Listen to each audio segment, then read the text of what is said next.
Hello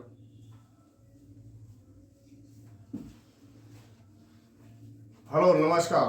मैं अखिल भारतीय सनातन board से संगठन मंत्री डॉक्टर सुशील गुप्ता। समाज के परेशानियों के विषय को लगातार उठाने का यह मंच आज एक विशेष आपकी आवश्यकता के अनुसार तय किया हुआ विषय चुनाव आयोग की चल रही प्रक्रिया SIR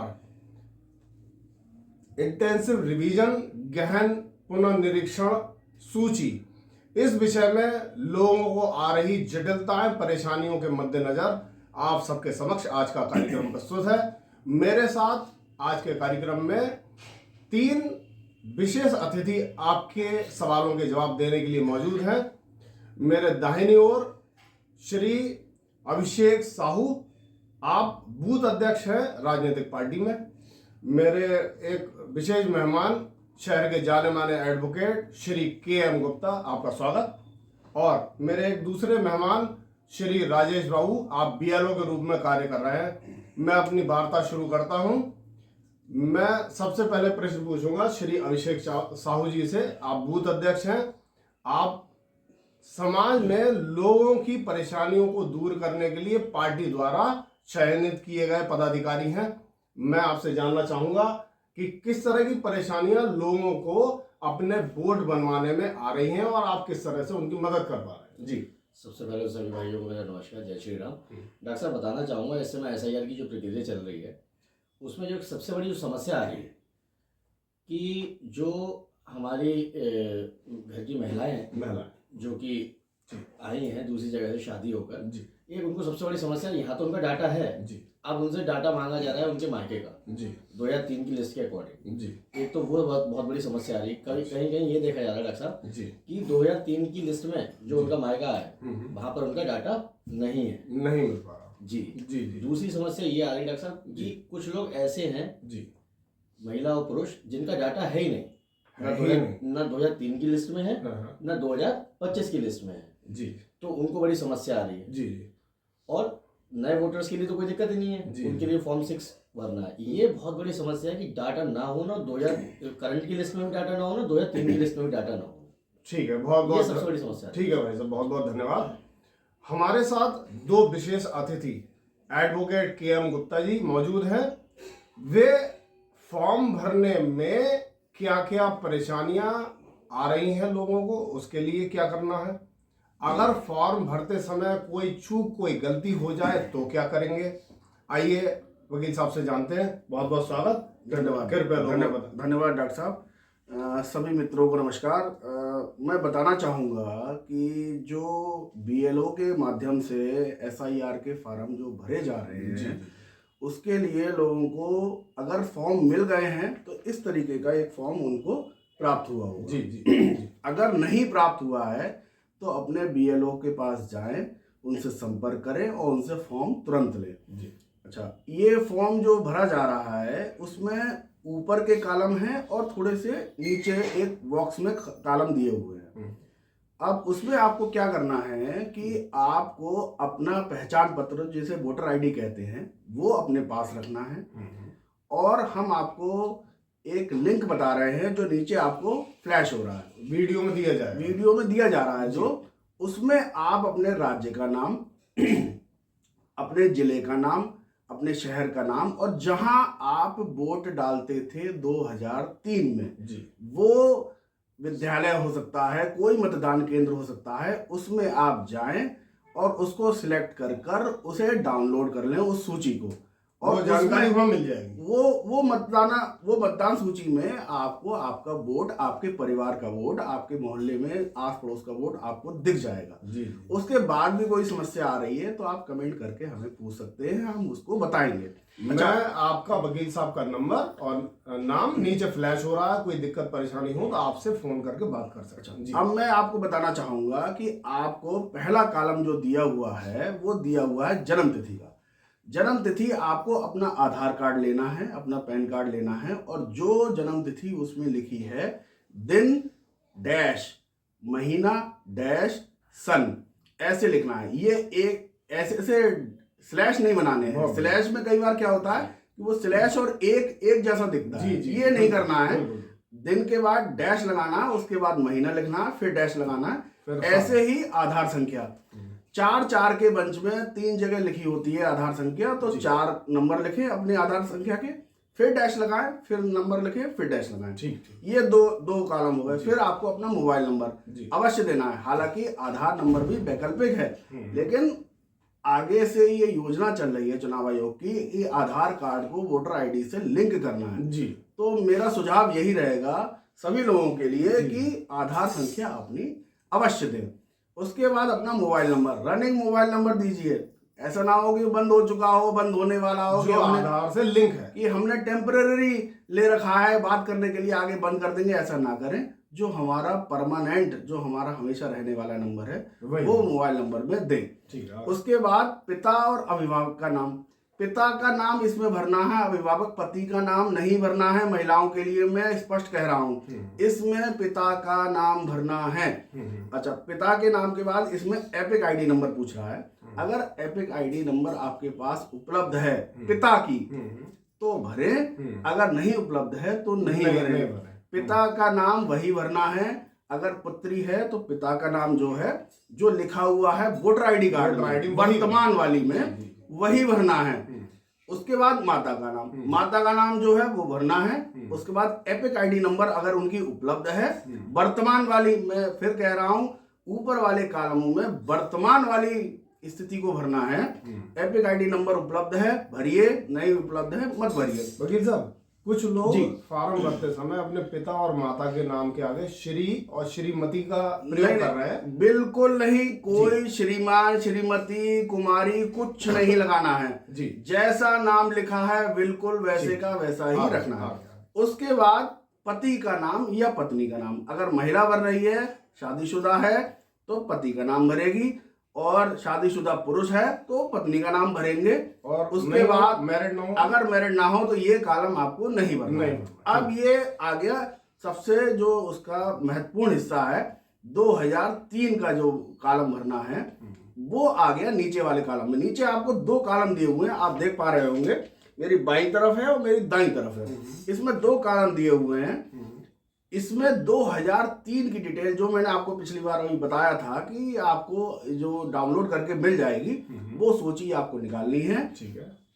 आपका अगर 2003 की लिस्ट में नाम है, अगर आप 18 साल के थे और आपका नाम है, अगर आप 18 साल के नहीं थे तो आपके माता पिता की डिटेल, माता पिता की भी नहीं है तो आपके दादा दादी की डिटेल। ठीक है। अगर कुछ भी नहीं है और कोई महिला है, वो शादी होके आई है, तो उसको लिए राइट साइड में भरना। मैं बता देता हूँ एक बार आपको सब कुछ ठीक ठीक। अगर आपका वोटर है, आपका 2003 में लिस्ट में नाम है, तो निर्वाचक का नाम, अब देखिए इसमें महत्वपूर्ण बात यह है कि 2003 में आपका जो नाम लिखा हो, अब हो सकता है कि आपके नाम के आगे सरनेम लिखा हो, बाबू लिखा हो, सक्सेना लिखा हो, साहू लिखा हो, वर्तमान में आपका कुछ लिखा हो। लेकिन अगर आपकी 2003 की लिस्ट में आप देख रहे हैं कि आपका नाम में सरनेम नहीं लगा है या नाम में कुछ गलती है, तो जो 2003 की लिस्ट में जैसा नाम आपका लिखा है बिल्कुल वैसे का वैसा ही लिखना है। उसमें कोई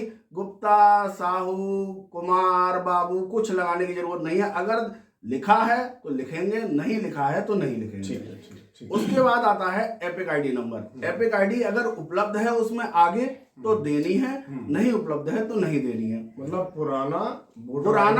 पुरानी लिस्ट में अगर एपिक आईडी नंबर लिखा है उसमें तो आपको देना है, वर्तमान वाली नहीं भरनी है। इस कॉलम में वर्तमान जो आपके पास जानकारी है वो नहीं देनी है, आपको देनी है केवल 2003 की।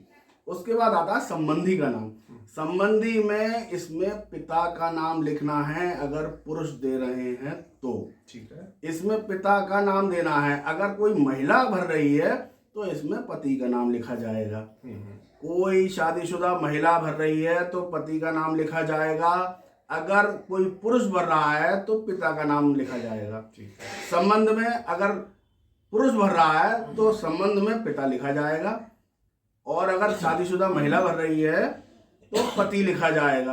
अगर उसमें 2003 की लिस्ट में भी पति लिखा है तो, अगर 2003 की लिस्ट में उस समय वो पिता लिखा हुआ था उस लिस्ट में तो फिर पिता का नाम ही आएगा और संबंध में पिता पिता आएगा। लिखा जाएगा, ठीक है। जिला आपका जो लिखा हो, अगर आप मान लीजिए बदायूं के ही हैं या किसी और शहर के हैं तो वही लिखा जाएगा 2003 के।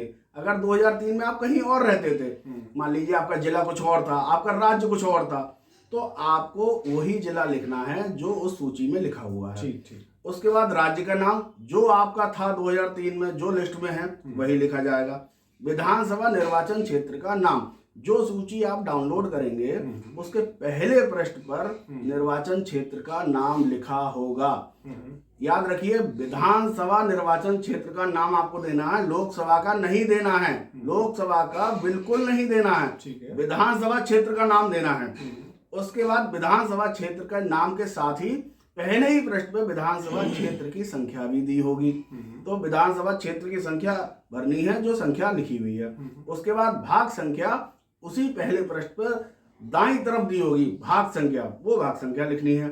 उसके बाद क्रम संख्या, जो क्रम संख्या आपका वोट कौन से नंबर पर आ रहा है, ध्यान से देखिए, जो आपका जिस नंबर पर आ रहा है उस नंबर पे वो नंबर मतदान क्रम संख्या आपको लिखनी है। ठीक। अगर आप वकील साहब, मैं जी, एक बात के लिए रुकूंगा जी, ये जो टेक्निकल आपने बातें बताई कि भाग संख्या और विधानसभा का संख्या क्रमांक, आम आदमी के लिए अगर ये मुश्किल हो रहा हो तो वे इस कॉलम को न भरें, वो बीएलओ स्वयं ही भरें। जी जी जी, बीएलओ आपकी बिल्कुल सहायता के लिए है। और इसमें मैं सभी से निवेदन करूंगा कि गलत जानकारी न भरें, नहीं पता हो तो ना भरा जाए, उसे छोड़ दिया। जी जी, बिल्कुल आप ठीक कह रहे हैं। आपकी बात आगे। अब बस ये आपका जो शादी करके आई हैं, दूसरे जिले में आई हैं, अब उनका नाम तब उस स्थिति में भरा जाएगा जब उनका नाम वहां नहीं था। मान लीजिए वो 18 साल की नहीं थी, उनका वोट नहीं था।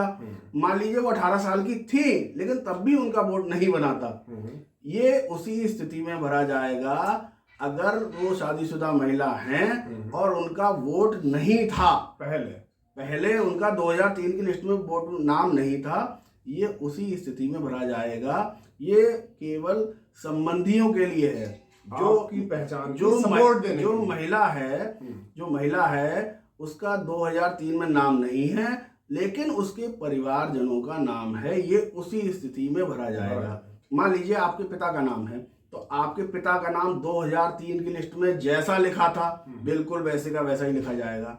ईपीआईसी नंबर, मतदाता क्रमांक संख्या, अगर कुछ लिखी हुई है, ईपीआईसी नंबर अगर लिखा हुआ है तो लिखें, नहीं लिखा है बिल्कुल नहीं लिखें। उसके बाद बहुत महत्वपूर्ण, संबंधी का नाम। अब देखिए, संबंधी का नाम जो है इसमें अगर आप अपने पिता का भर रहे हैं तो पिता के पिता का नाम भरा जाएगा जो उसमें आगे लिखा हुआ है। देखिए, आप मतदाता सूची आप गौर से देखेंगे तो उसमें एक तो पहले आपका नाम लिखा होता है, उसके आगे लिखा होता है पति का नाम या पिता का नाम या किसी का नाम भी होता है। तो ध्यान रखेंगे, संबंधी के नाम में जो नाम लिखा हुआ है, अगर पिता का आप भर रहे हैं तो आपके दादा का नाम लिखा होगा, अगर कोई माता का नाम भर रहे हैं तो आप पति का नाम लिखा होगा।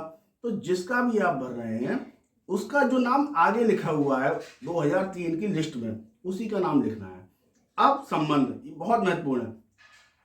वोटर का, इस जो व्यक्ति का डाटा दिया जा रहा है उसका क्या संबंध है। अगर आप अपने पिता का डाटा दे रहे हैं तो संबंध में लिखेंगे पिता।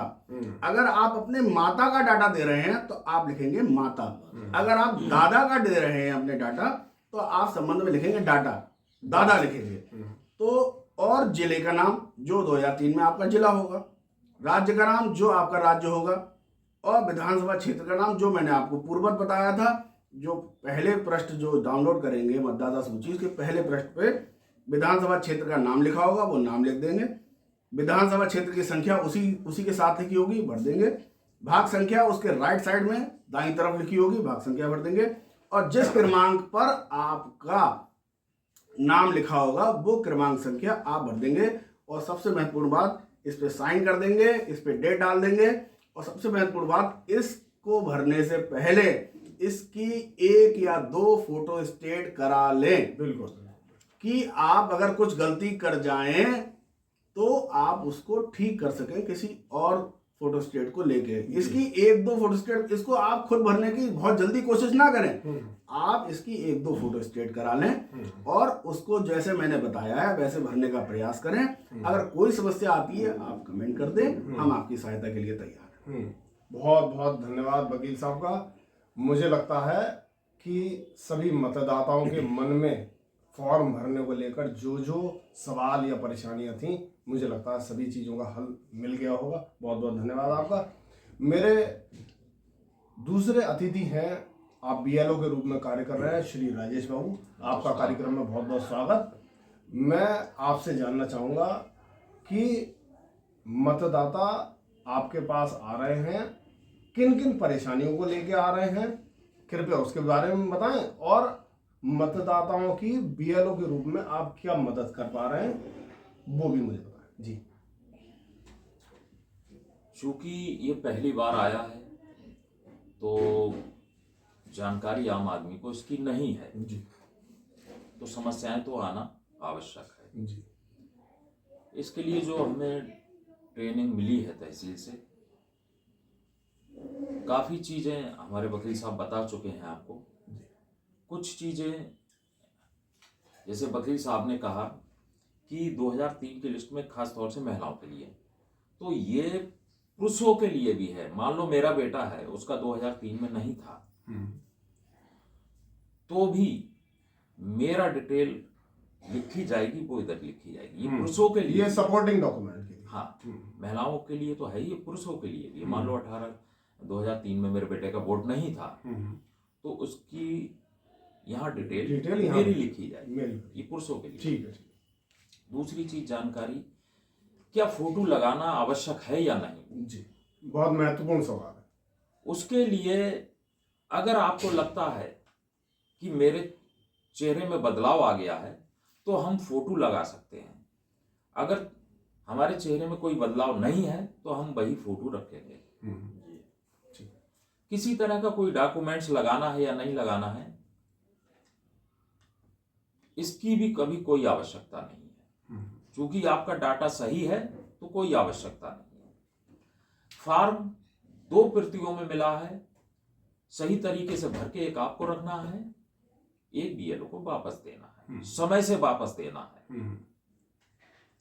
2003 की लिस्ट डाउनलोड करने में आम आदमी को परेशानी हो रही है, वकील साहब बता ही चुके हैं। इसके लिए किसी की मदद ले लें, कैफे पे जाएं, वहां से भरवा लें, बीएलओ से मदद ले लें, आराम से ये काम हो जाएगा। फॉर्म की फोटो स्टेट एक जरूर करा के रखें भरने से पहले। कोई अगर गड़बड़ होती है, गलत भर जाता है, तो कम से कम हमारे पास ऑप्शन तो है, हम उसको दूसरे फोटो स्टेट जो हमारे पास रखा है, ओरिजिनल रखा है या फोटो स्टेट, उसको हम दोबारा से भर के सही से कर सकें। फोटो स्टेट अवश्य कराएं भरने से पहले।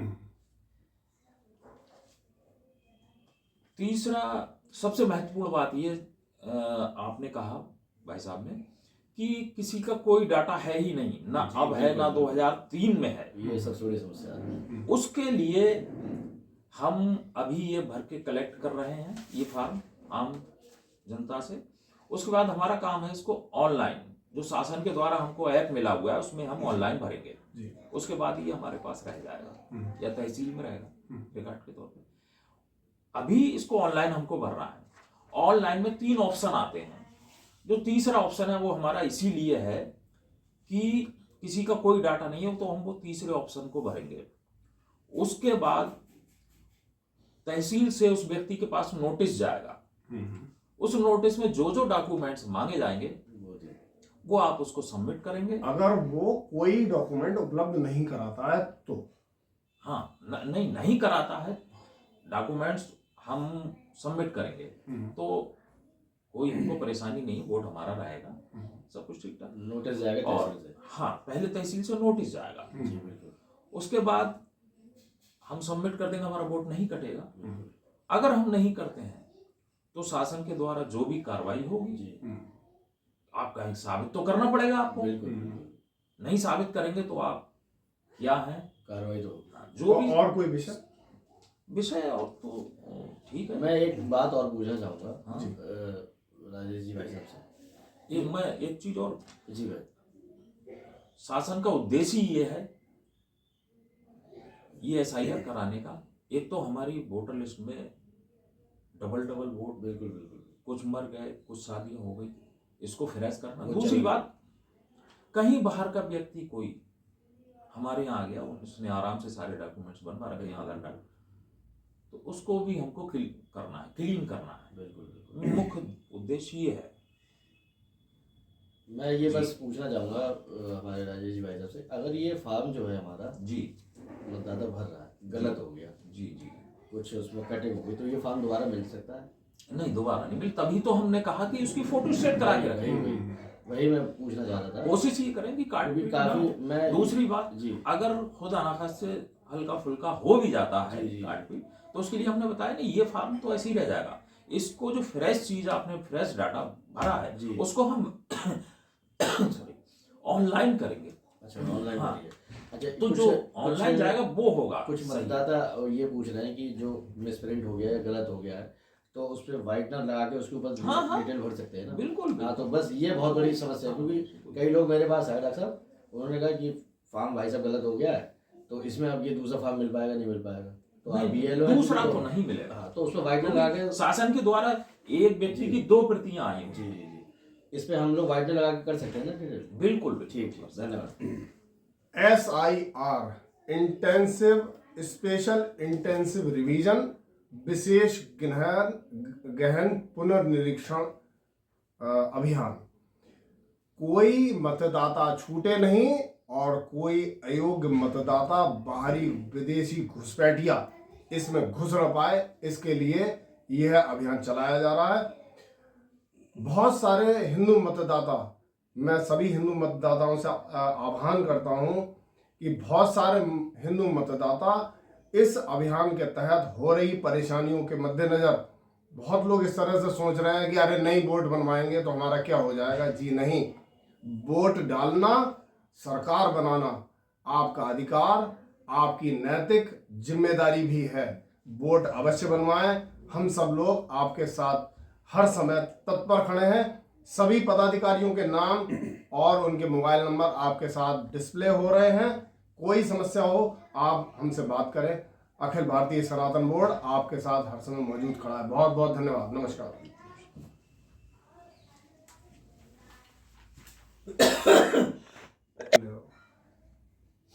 10 मिनट हो गई, वही कम से कम। अरे डॉक्टर साहब, बड़ी तो हो गई।